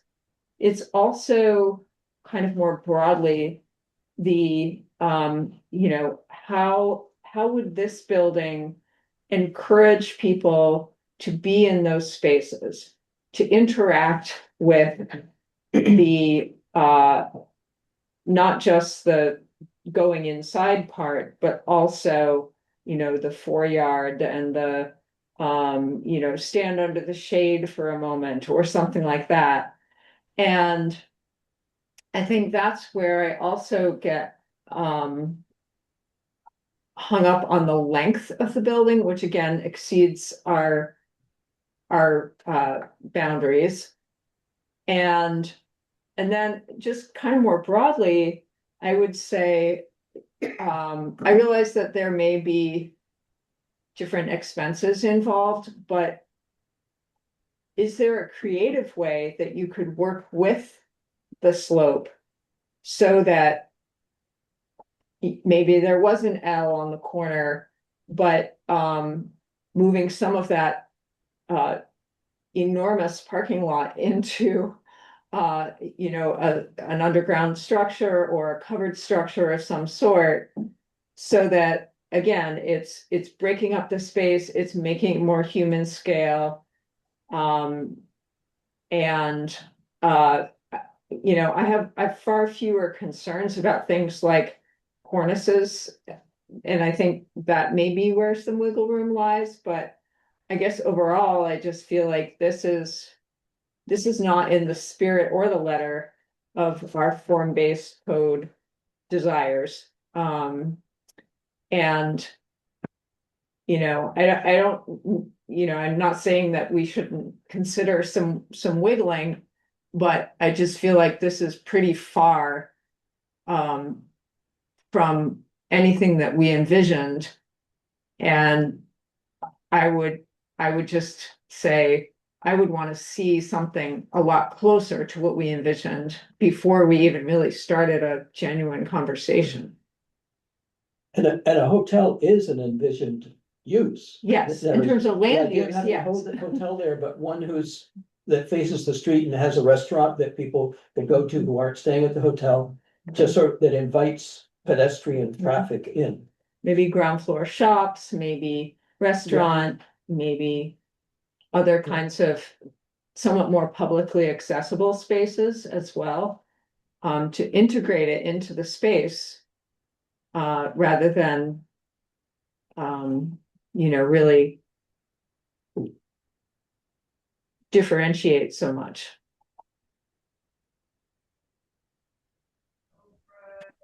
So just for context and focusing on the building or facade length question, the biggest or longest buildings in Williston, the Finney residential building at the corner of Zephyr at Stillwater, which is the orange and gray one, is about 275 feet long. The Hilton Home 2, which doesn't have a long side on a street at all, it has a long side on the headway between it and the farmhouse, is about 285 feet long. And, I do think some of the public input that said don't do long buildings was in part a reaction to being able to see those buildings from far away and really being able to look at the whole thing. I think there are ways that a longer building on a streetscape can work. The other thing, whenever I have somebody talks to me about wanting a building longer than 180 feet in the form-based code, is to say, well, don't forget there's 0 side yard setbacks in this district. So you can build a building right next to another building. Now, you may have a grade shift in between those, because all of these heights we're talking about are going to measure from the average sidewalk elevation. So you may not be able to have, perfect vertical alignment. Some of that is intentional in the code in terms of having folks follow the contour of the land. We have a lot of contour on this site. And that does present some challenges, but we did get to a point, I think, with the Town Place Suites even, which only has about 4 feet of elevation change across the Market Street facade, which is about 140 feet long, something like that, where the engineer and I struggled with how the building was going to meet both the high and the low side of that elevation and fit everything in. And we kind of concluded that the way the code is written right now, some sites just aren't suited for the maximum length building. If you really want to have that ground floor relationship tight to the sidewalk, you may have to break things up. And so there's nothing magic about the 180 foot number in the code. There's a lot of design things that can be done to make that work better. But there are some other principles here, I think, in the site layout that start to drive greater challenges. So that, the need to park it. This is one of the things Emily and I have talked about a lot, is when the first building on the block comes in, it doesn't have the benefit of being able to share parking with anybody else. And it's really the moment when the first development comes into a block is also when we go to the development review board to talk about replatting the block and establishing where the alley will go, because remember, we need access off of alleys, we're trying to limit individual driveways on these new streets, and talking about how parking will be arranged. When you don't park under a building and need more surface parking, that consumes space and it starts to run into the 30-foot parking setback and run into other things as well. Town Place Suites, form-based code compliant, did not want to park under the building and ultimately did not. It was able to find enough shared parking between that big long Finney residential building in the back and the new Finney form-based code residential building next to it, building G, to make it work. Which does have parking underneath, right? Building G does park under, residential buildings, people generally see their way to parking under them in Taft Corners. Hotels generally have not. I think Ware Park is the only hotel with underground parking in Williston. And part of why it worked at Town Place Suites was also because the block that Town Place Suites is part of is a really big block and it's really flat. So there are a bunch of challenges and site constraints here that are kind of going to come up no matter what somebody tries to build. There are some design considerations. If you allow a longer building, it gets harder to stay at sidewalk level, whatever level it is you establish. It just, because you have a bigger differential. For what it's worth, I'd say if the length of the building were the only issue with this building, I'd want to maybe have a conversation about whether there could be a sufficient enough change in facade, like a recession of 10 feet or something, and then returning to make it feel as though it's not a continuous. Yeah, I could entertain those conversations, but starting with something that fails in so many ways to meet the standards, it feels like that's not the issue to tackle. Yeah, I would say like if the issue isn't the building length, it's when you're walking along a concrete mass forever and there's nothing of interest. If this was a 240 foot, if this was a really long stretch of building that had, like we were saying, kind of envisioning for this area more of a dense development pattern where you have retail or restaurants or something on the first floor and other things on the second floor and above, you have interest, you have things that are changing as you're going by. But as it stands, it kind of feels like you're effectively walking along a basement and the first floor is just kind of the basement.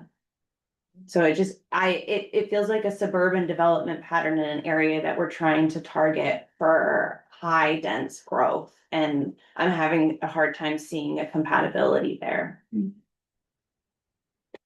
And I mean, I can note that, you can't do 4 stories there, but if you were to go, 250 feet south of Marshall Avenue into the mixed use commercial district, we have a more conventional design review district there. We don't have a lot of these restrictions. We have a much more generalized stick the building on the street. Literally, we have a little bit of like doors on the street language, but I'm talking about the zoning district under which Town Fair Tire was built. Like there are parts of Williston there, and up around exit 12 that are envisioned for this sort of more conventional development. And again, you just put it to the planning commission. Did you get the form-based code boundary right? Oh, it was No. contested. No. No, but you want to move it first.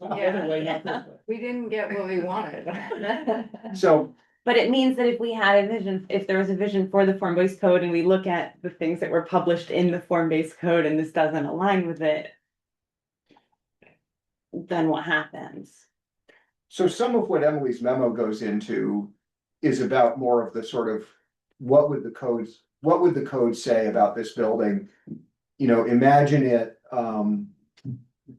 imagine the building 100% compliant with all of the architectural and building form standards of the code. So imagine you've got that 50% fenestration, you've got that -6 inch to 18 inch above relationship to sidewalk. and all the other things Emily went over. And imagine that the only thing you're talking about is, well, now buildings can be 240 feet long instead of 180 feet long. And we have that break it up. We have the facade composition rule. So effectively now there need to be 4 or 5 facade Yeah. compositions instead of 3. Or a stronger facade change than what, currently, I think the amount of recess is smaller than. There's very little articulation. Articulation, that's the word I want to say. To me, if we want buildings longer than our 160 feet or whatever we say, it needs we need to amend the code to say if that kind of building could be allowed in cases where it was articulated significantly, so that visually it didn't look like that massive. Right now, I realize you can break it up, but broken up is different from having broken up in materials without much articulation doesn't do it for me. I think to me, this is the code working. Like this is the code working for a project that's coming in, and it's not what we want, right? Like this exact design is just like that same hotel that you get on the exit for. And it's in no way is going to, I mean, I don't picture anyone parking in this hotel and then walking to Chili's. Like no one's going to do that. They're going to get in their car out from the hotel and then drive to Chili's. And we're going to have the same problems going around Taft's Corners that we are already trying to get rid of. So I think, I'm not interested in like reevaluating form-based code to figure out this one hotel.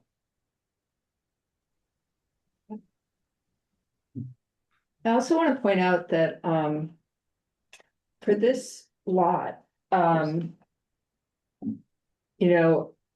you might want to think more about, like at the moment, if I'm reading this correctly, the south side is a completely blank wall. I'm looking at the rendering. And not the elevation. Oh, yeah, the picture. Right, the picture of it. Yeah, that one. So am I correct that Trader Lane would be on the right Right. No. of this? Well, no, because it's turned around. Yeah, so true. But you would have a side wall like that on a street. Yeah. Wait, so where's Trader Lane? I'm sorry. Trader Lane is on the other side of Behind it. the hotel, behind what you see here. Oh, okay. We're on I the see. parking lot side of it here. Okay, so we're on the parking lot side. Okay, so we're looking basically like southwest, is that right? Yeah, I mean, Yeah. this is not placing this building. No, on- I understand. at all. Okay. Although I love the understand. palm trees, I was wondering. Yeah, I would love to see those make it in Vermont, but I guess, that it's the concern stands that end is completely blank. Yeah.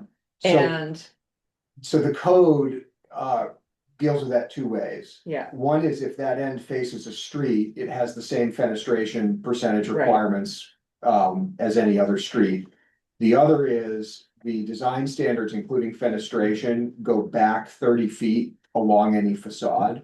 So if you go to Town Place Suites, kind of across from the driveway that goes into farmhouse parking lot, you're looking at the Town Place Suites driveway and you'll see a bank of windows that cause that first 30 feet of the facade to meet the fenestration percentage, and then the wall goes blank after that because you've come back far enough from the street that those provisions don't apply anymore.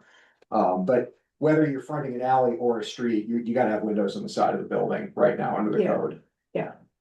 and I guess, I would, if there is a sort of round 2 of coming to us with some sketches, I would just encourage you to think about this site and, maybe the slope is more of a feature than a bug. And maybe, building along that corner, building on the sort of southeastern corner of Trader Lane and Green Street or whatever it's supposed to be, would allow a lot of a lot of sun exposure, and both facing east and south. And that is precious in our climate. Maybe not enough for palm trees, but But I think just, you know. Yes, definitely part of it is the length and the fenestration and those kinds of things, but if, you know, if we do have a continued conversation, I would love a little bit more kind of sensitivity to the existing site and working with it a bit. Those are just, I know that's kind of vague, but I guess that's what how I would phrase it. Does Emily have her hand up, or is that just? Oh, no, it's just the cursor from Melinda's. Steve, we haven't heard from you. Do you have any?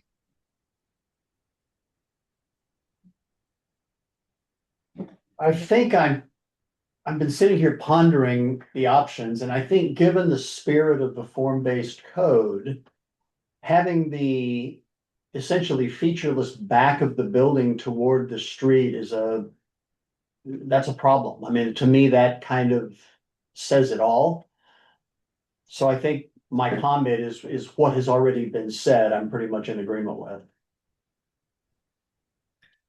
So,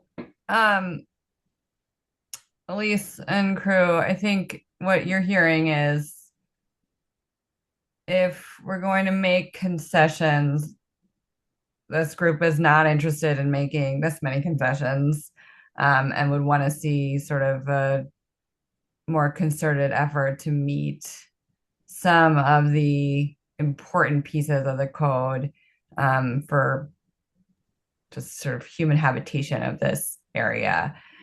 Do you have specific questions for us, or things that we've said or you've heard that were not clear, or you want more detail on, or is this enough for you to take back? If you don't mind, I'll just kind of summarize what I see as the high points for the group and see if that addresses the major concerns. So that if we come back, we can have an educated conversation and hopefully more dialogue with some additional documentation and changes to what we've come to you with. So what I'm hearing as priority is the hotel facing Trainer Lane as a priority, so that we have that articulation and dimensionality and access off of the main road so that there's some walkability for the hotel.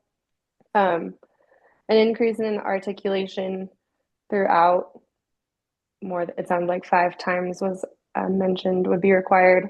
An increase in fenestration on the first floor throughout, and looking at the end of the building, if it were to remain with this long shape, how the end of the building, how that fenestration would have to occur along the adjacent street. And then understanding if there are other ways to place the building that would work with the current grading and kind of provide a different architectural look. Does that capture the biggest concerns of the group? Yeah. I'd also say early on, Emily talked about having the street configuration different, and I'm open to that. Yeah. If that helps you.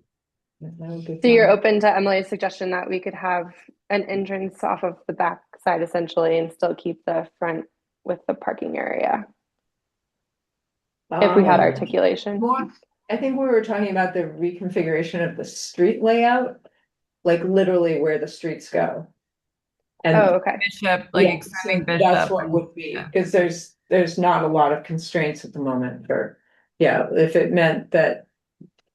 Yes, get rid of Green Street went away or whatever it was. Get rid of Green and Resource Street and have O'Brien or whatever, Bishop, continue all the way down, if that helps. I want to Thank you for flagging that. On the site plan that you all have been looking at, you can see a curb cut coming out of the Bed Bath and Beyond driveway. And that is shown as the curb cut and the northern curb line of Green Street, effectively shifting Green Street approximately the width of its whole footprint toward Bed Bath and Beyond. Which probably can be constructed with some finagling up to that curb cut, but then needs to make a turn to the north toward Harvest Lane to avoid some of the topographic features. But just so everybody understands, when you're trying to place this thing against the current regulating plan map. If Green Street stays a street and it moves to where the applicant's site plan shows it, it's different than Green Street on the current regulating plan. It moves toward Bed Bath and Beyond pretty much by the full 84-foot width of that street layout or close to it. So just helping everybody understand spatially what's going on here. Yeah. I do want to clarify though, Elise, because you said, are we okay with, I mean, I think the way that that it's working in Infinity Crossing is fine, where that you drive up to the back of the building, essentially, like Emily, I don't know if you can describe that, but whatever is actually happening there in real life. I don't know if other commission members have thoughts on that. That seems fine to me. They'll want more of a canopy than is shown in the stock drawing in this weather, but Yeah. So just to clarify for folks, what happens in the Town Place Suites is the vehicle access is on the backside, which is also the parking lot side of the building. The building then meets the form-based code by having, I think, 3 or 4 facade compositions, each of which has a door. Right. And, you know, they didn't. And that's facing Crumble and. Facing Crumble across Market Street. Okay. So the street side of the hotel, has individual facade compositions in compliance with the code. One of the elements of that is that each of those must have a door. And, you know, I spent about 6 months back and forth with the architects of the Town Place Suites, working through the form-based code. And, you know, if you're trying to build a hotel with a center hallway and lots of rooms, having lots of doors on the street on the long side, it consumes space that you'd rather turn into, you know, rentable hotel room space, right?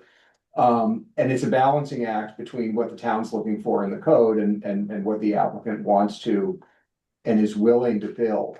I guess what a way that kind of hitting me in the head here is if I'm a pedestrian or I'm walking along Trader Lane behind the hotel, on the backside of the hotel, what I'm seeing is a facade that I want to get past as quickly as possible rather than feel attracted to come into the building. And if we're trying to make this more of a pedestrian-centric area, I guess this is a question. Is there a way, I'm not looking for an answer necessarily here, but is there a way to make that backside more visually appealing so that I don't feel like I'm trying to get past as quickly as possible? So in really brief, the answer at Town Place Suites was doors and windows. Yeah. Lots of glass, lots of doors. There's also some nice landscaping in what we call the door yard, so the area between the public right of way and the foot of the building.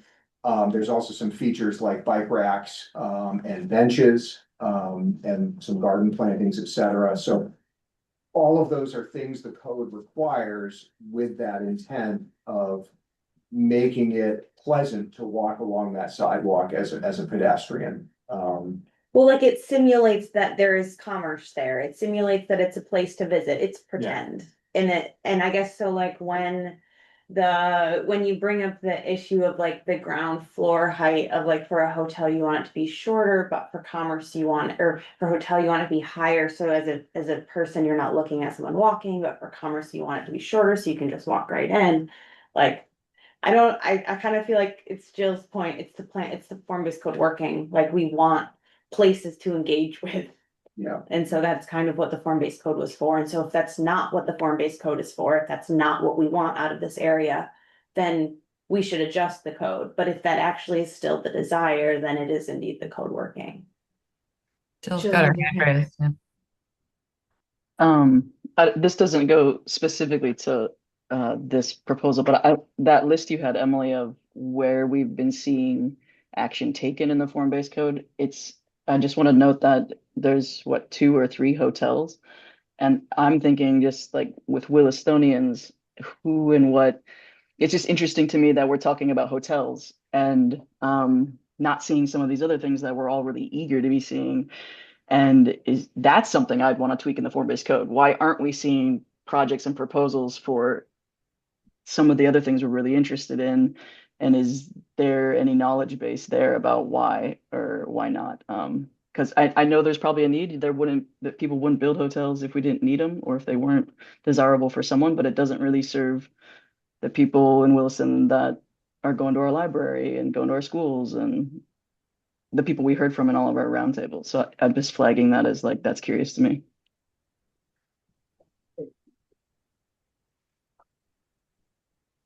I do want to say, I totally agree with you, Jill, and I think, you know, what we need is housing. But, at the same time, I do have a little bit of patience, a little more patience than some of you might guess from me, about hotels. Because they can be good kind of anchor sites for kind of that vibrancy piece. They can, you know, fill restaurants and keep, you know, kind of be a Traffic. seed for other stuff to flow around. And so in that sense, you know, I think that there, and I assume somebody's done the market feasibility study to say that we need more hotel rooms in the area. So I totally take your point. At the same time, I do think there are some values to a hotel in an area where we're trying to bring dense, vibrant development. Yeah, I So- agree. I just wish they would build the, big dome for all the people in Vermont to go play athletics in, and then people come for tournaments and stay in hotels and then also eat at the rest. It's just like, let's get something for our community and hotels is kind of like, I don't know. I agree. We need to have patience. Yeah. Is there a reason why the commission cannot have a conversation such as this one, without the actual applicant defending the proposal? Because it's beyond just an applicant, right? Like, it could be used as an example for this conversation. But I feel like it's almost like it's unfair on the applicant to have to be defending or engaging in a conversation of deeper philosophies of the zoning. And at the same time, it puts the responsibility on us to like explain ourselves why we might be denying this when the code is already there, if that makes sense. I mean, if this is just an answer to the applicant, I feel like we might be going into conversations that are a little bit beyond just this one case. Yeah. I feel like it's a little bit. Excellent point about it. Yes, Excellent good point, point. yeah. When we propose form-based code, one of the things we said very explicitly, we as people to the select board, is this is not this is our best first shot, and we should get it in place so that we don't get more development that's the kind that we're not wanting in Taft Corners, and that we will amend it as needed. And we found things, and this is sort of pushing our discussion. We already know some things we think we maybe need to change a little bit, and this is pushing the discussion faster. So I totally agree with you, Wilmer, that this isn't about this one thing, although it's in fairness to this applicant, we should make sure they understand. Because for us to do what they are proposing, we would have to make major changes to form-based code. And it seems like they were under the impression that this body of would be willing to do that, and clearly this body is not, at least to this extent. And so there must have been some sort of mismatch there in expectations from both sides. And I think so as this conversation is valuable, but in this setting where we're right in front of the applicant, it's a little unfair to them as well, in my opinion, to this extent. I see your point. At the same time, I think these kinds of like no stakes, just broad conversations with a potential applicant. I mean, as Matt and Emily said, like nothing's been filed. No, there's not any decisions that have been made yet. And so I think this is a really valuable deliberation so that, they can see what are our priorities and what are we willing to kind of wiggle on, what might we need to do to fix the code? Because it was kind of a leap of faith and we haven't really had much chance to put it into action yet. Yeah. This would also be under the assumption that previous applicants would be graceful enough to believe that this is a normal process. Because if we didn't afford them this level of negotiation to an extent, and somebody wanted to raise us, think about that lack of privilege, then that would be a problem as well. And I'm going to assume that it's not a problem, and that's why we're having this conversation with them. Yeah. Yeah, good points, though. So what we're always clear with folks about when they talk to us about a development they might want to do in town is whether they're engaging with a legislative process, you know, the making or changing of the law, or a quasi judicial process applying for a permit, or an administrative process applying for a permit in the case of form-based code. So some of the other examples we talked about tonight, the buildings that have been permitted under the form-based code, we had applicants who came and said, I want to apply to build a building that I can get a permit for under the code as it sits today. And then we worked through their proposal and we tested out whether the proposal met the code or not. And ultimately, there's a defined process in the code that leads to a decision by me in this case that says, yes, your project meets the code. If you do all these things, you will obtain a permit. When we also have people come to us as staff here and elsewhere in town who say, I want to do something that your zoning does not currently allow. And so we say, okay, you know, under Williston's rules and state law, those kinds of changes originate with the planning commission, who are, you know, the developers of the zoning and who are the developers of the town plan. And the way state law is set up, the planning commissions recommend through transmittal, ultimately, those changes to the select board who ultimately decides. So we always want to make sure folks understand. One thing is about getting a permit, and we hope that our standards are clear and we hope that they are understandable to everybody. And there's a constant workload making sure that happens. And on the other hand, when someone comes and says, I can see that this current zoning won't allow me to do what I want to do, but have you as a town thought about having rules that would let me do what I want to do? And that was the sports dome conversation, right? I want to do something that is taller than your zoning allows, among other things. And you say, well, you know, is there willingness to work on that? And ultimately, it's actually, you know, it's up to the planning commission to consider this and forward something to the select board, but ultimately it's up to the select board to decide whether they would approve something like this. So this feels a lot like doing development review, but I want to be clear that it's not. It's about, you're getting really valuable information from the market, essentially, about how somebody else sees Williston and how they see what's feasible and would make sense in Williston. And then you're being asked the question, well, if there's misalignment between that and the rules that you guys take care of, is there an interest in examining those rules? And I feel like Emily in her memo has itemized, these are the places where what's proposed conflicts with the code. Do we want to consider changing the code? Right, so we're trying in our role as staff to be very mechanical here and just say, for the picture in front of you to go forward, these things would have to change and by this much. And so that, you know, if you use the lever metaphor, you all can understand which levers would need to be pulled and how far, and give some feedback to these folks about whether that's something you're interested in doing or not.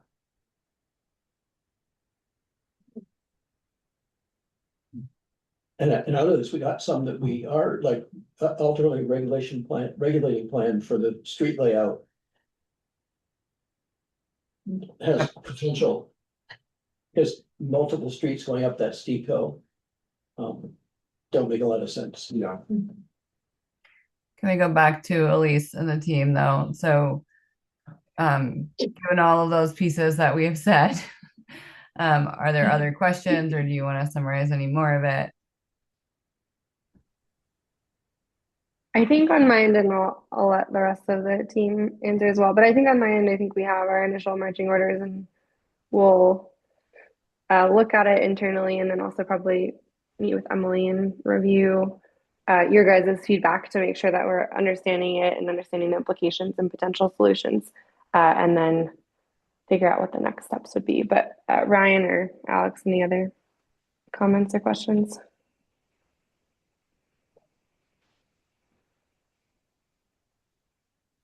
I don't know if Alex is Abby's- on still, but no, I think I'm good over here. I just want to thank you guys for your time.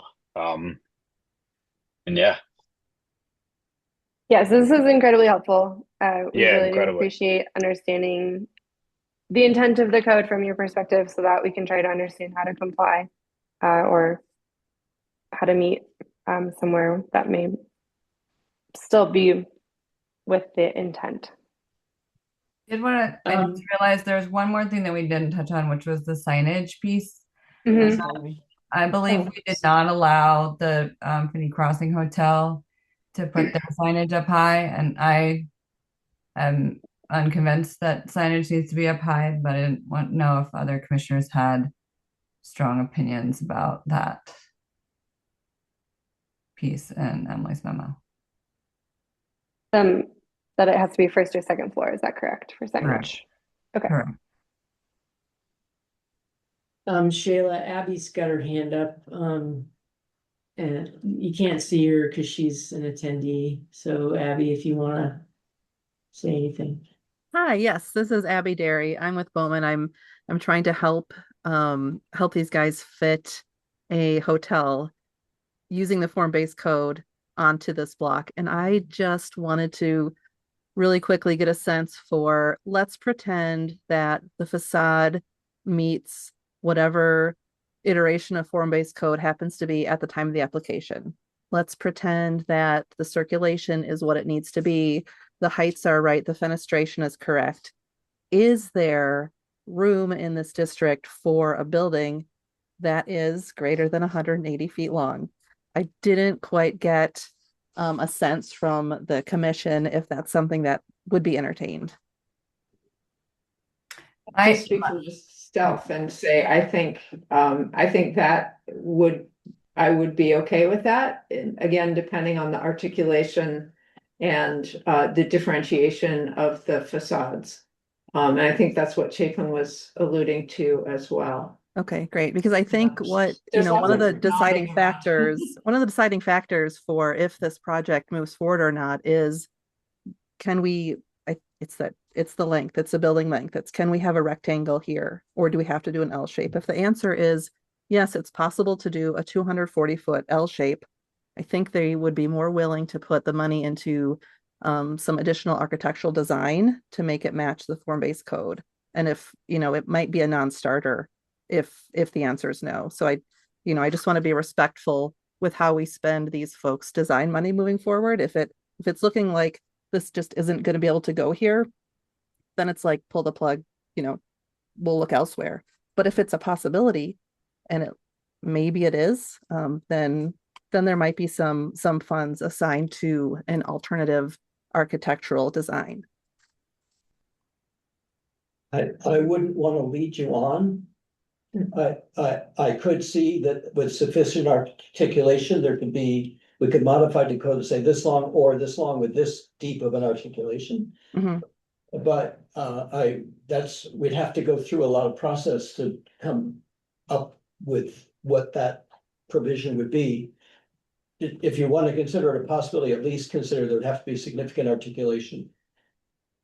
Yep, great. So that it Thank you. doesn't look like one long building unless you're right smack in front of it. Yeah, I know. I wish these weren't the first elevations that you saw. I think I don't think this is what the finished product would be. Thank you.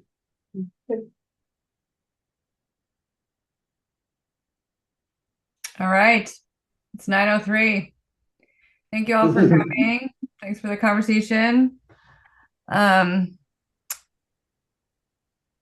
think that concludes our business. Thank you guys. I appreciate your time. Yeah, thanks guys for your time. Means a lot. Thank you very much. Thank you. Thank you. Have a good one, guys.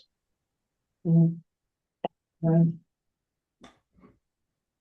I think Just that was the end of our agenda. No? Yes. And FYI, why I was late was that I was attending one of the sessions that the state is doing on the Vermont Conservation Plan, the new Vermont Conservation Plan. So it's a chance to give input to it. It was in Montpelier tonight. They're doing Oh. several around the state. Excellent. And it was very relevant to stuff we're dealing with here. I think I need to take a field trip. I think and I mean this quasi serious, and I want to go look at Yeah. that facade that faces Crumble. I want to see what it looks like. And as I'm sitting here listening, I'm thinking the side of the tire place that sort of faces the back of Bed Bath and Beyond there. That ain't exactly the prettiest building on earth, but it works. I mean, it's, you know, they've made it. Nice, very pretty tire store. As tire stores go, it's about as pretty as they come. And I just, it's in this, my comments and my questions have to do with me trying to understand the commission and my place in it and how it works and things. Would this be sort of like a typical thing that an application for a building literally throws you into existential mode? Like this. No, We've done it 2 other times that I've been here. One time, and again, it was specific plan amendments. So these are times when applicants come forward because the zoning, they want to do something that zoning does not allow. And it is, and again, it's a slightly different process. Those last 2 times they're called specific plan amendments, but they, every time since then that Emily or Matt has brought up the possibility of a specific plan amendment, everyone on the commission groans and buries their head in their hands. So your first reaction is very understandable. Because what we want to say is like, no, just meet the zoning. Because it's a really long process. I kind of liked how at the beginning, most of you, if not all of you, were very categorical about the point of the code. I thought, okay, that should be sort of like where we land around this. Like, and you either make a decision or whether you pull the plug because it's too costly to meet all of that. Like, I just started to worry toward the end of it when it felt more like a negotiation. And the notes that she mentioned sort of like didn't quite reflect what I was the spirit of the comments you all were making. That's where my question was coming from. Like, I don't want them to walk away thinking that them being upset that 3 iterations later we ultimately were against the proposal and they said you wasted our time. Yeah. Because we thought we were negotiating in good faith. Yes. And it wasn't a negotiation. I'm counting on Emily and Matt or whoever to interpret for that person what we said, if to the extent it wasn't clear, because I think it's clear to we who have been through this what we're saying. So I think the question that Abby asked at the end, which is if the only thing that happened was the building was longer and it 100% met everything else,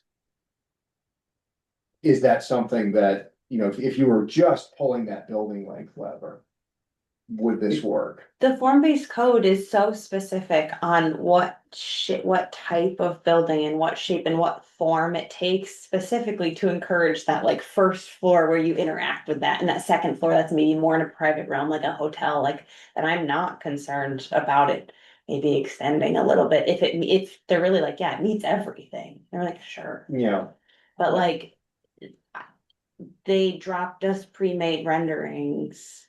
Well, so what Emily and Copies I were nice. ourselves. Yeah, if they had a 240-foot building that was like a coffee shop, a retail, a restaurant, a CVS, all at the bottom, and then it was their hotel. I mean, that's a city. That's what you see in a city, and that's what we're looking for. Right. And it's totally doable. Like you can have one Yeah, building. you can do that. has I've seen lots it of different everywhere. things on the bottom floor. The thing is, though, that if we say that it can be longer than 160 feet, then we have to say that that's true anywhere in that area. And so we have to be sure we're okay with that and that it's written in a way that we're okay with it.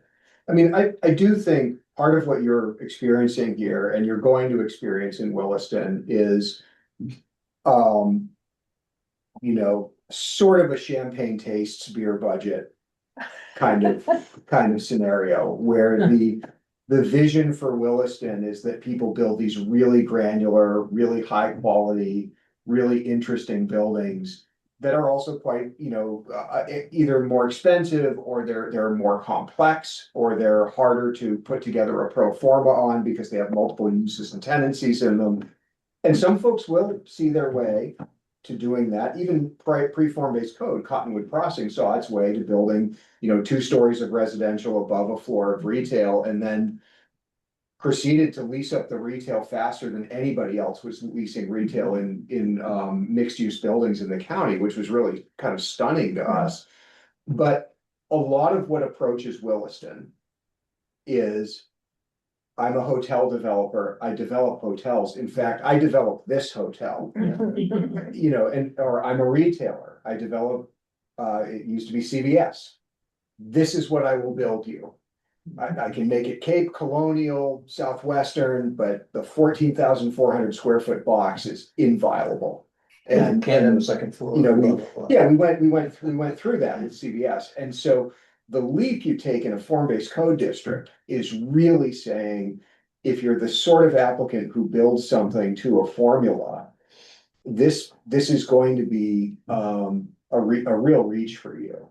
And all of the, bigger windows cost more money, more fenestration costs more money, more doors cost more money. Parking underneath costs a ton more money, right? It costs $50,000 a space to park underneath a building compared to 9,000 on the surface. And so there's elements of the town plan and the code that is attempting to achieve it that are a little bit aspirational. And sometimes that means it won't all come together super fast. And sometimes it means we might think about mechanisms by which we can reduce the cost of those things coming in, like using a tax increment finance district to build Crater Lane, and then these guys aren't looking at building a hotel plus 300 feet of street, which they are right now. So there's an argument to be made for getting into the game a little bit more if these are the kinds of things the town wants to see. And the other part of what I was meant to say about what you all are doing when you're thinking about adjusting the zoning or recommending that to select board is you're the keepers of, does this meet the goals of the town plan? So if the goals of the town plan say make Taft Corners a design conscious walkable urban village or whatever words we use, that's the test against adjustments to the zoning. So if the answer is, well, I think we can still achieve that at 240 instead of 180 feet, but there's got to be quite a bit happening on that ground story for that to work all in one building.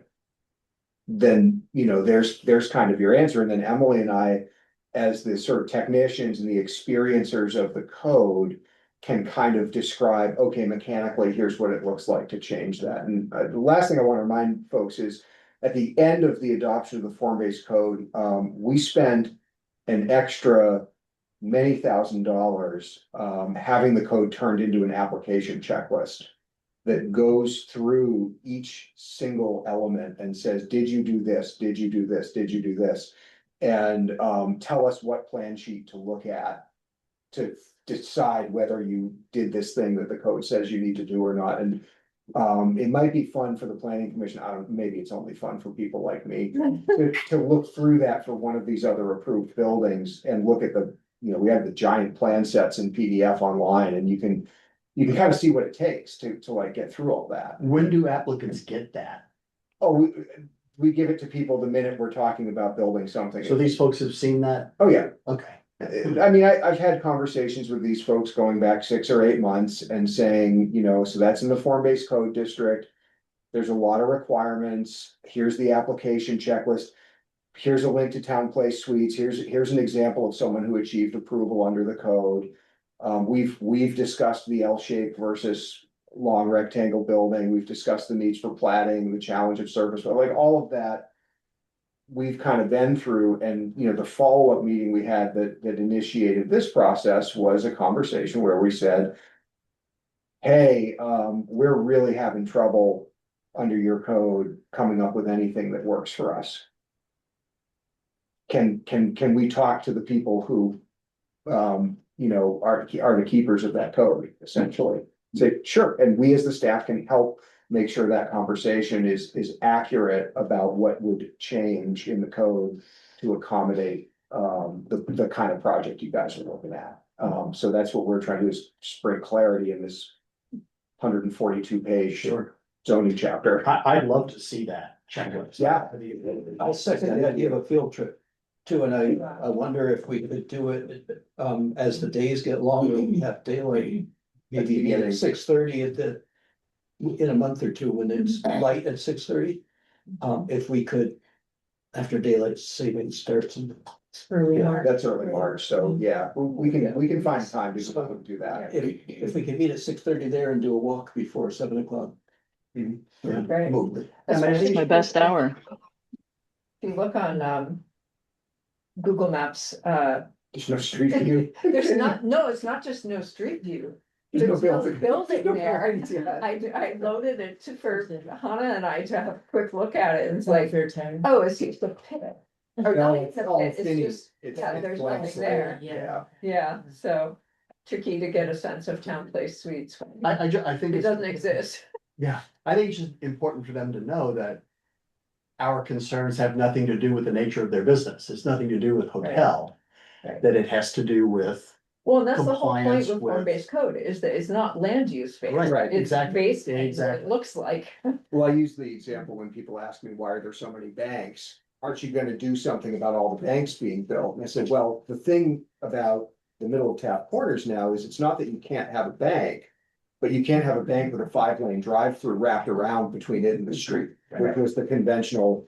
You know, that's why you can drive by and know you're driving by a bank, is because it has this form, there's a big sign on it that says bank, but Community Bank at Cottonwood just kind of looks like a building. Yeah. And it has a drive-through. The drive-through is bounded by a street wall on the street side. Again, this is pre-form-based code, but those ideas were kind of there for Williston, that, well, how are we gonna have a drive-through on the site and still be pedestrian we'll put a turnaround in, we'll put it behind the street wall.